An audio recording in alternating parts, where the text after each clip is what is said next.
নমস্কার বন্ধুরা, welcome to my channel Naina Dutta daily life ব্লগে আপনাদের সবাইকে স্বাগত। হাঁটুর ব্যথা কমবে, হাত পায়ের পেশির জোর বাড়বে।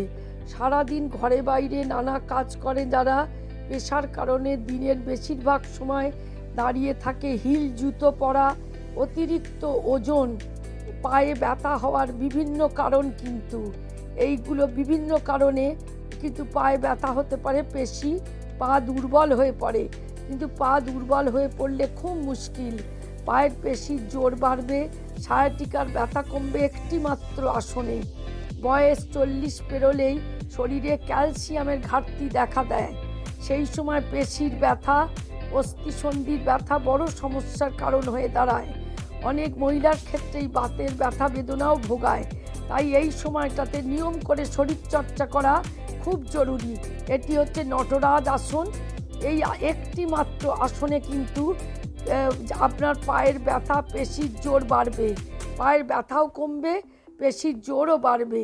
কিছু ব্যায়াম, আসন, স্ট্রেচিং করা খুব দরকার। এতে পায়ের পেশি শক্তপোক্ত, মজবুত হবে, অল্পে আঘাত লাগবে না এবং ব্যথা বেদনাও দূরে থাকবে। ভেরিকোজ ভেনের সমস্যাও ভোগায়।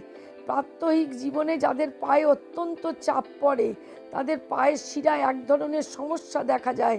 কিছু ক্ষেত্রে পায়ের শিরা ফুলে গিয়ে গাঢ় নীলচে রঙের রেখা চামড়ার ওপর ফুটে ওঠে। এই সমস্যা থেকে মুক্তি পেতে কিন্তু যোগাসন অভ্যাস করা খুব জরুরি। এই নটরাজ আসন অভ্যাস করলে পেশির জোর বাড়বে। ডান হাত দিয়ে ডান পাটা ধরুন, দেয়ালে সাপোর্ট নিতে পারেন। যারা পারবেন না তারা দেয়ালে সাপোর্ট নেবেন সামনের হাতটা। কিডনির সমস্যাও কিন্তু দূর হয় এই নটরাজ আসন অভ্যাস করলে।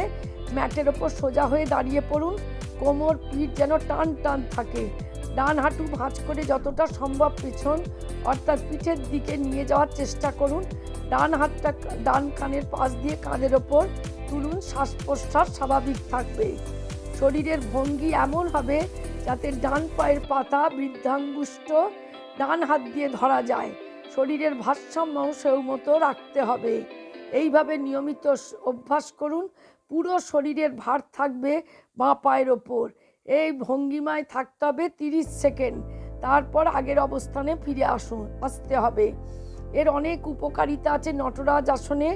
এই আসন অভ্যাসে কাঁধ, পিঠ ও পায়ের পেশির জোর বৃদ্ধি হয়, সায়াটিকার ব্যথা কমে, পায়ের পেশির জোর বাড়বে, সারা শরীরে রক্ত সঞ্চালন ভালো হবে, শরীরের ভারসাম্য বাড়বে, মানসিক চাপ নিয়ন্ত্রণে থাকবে।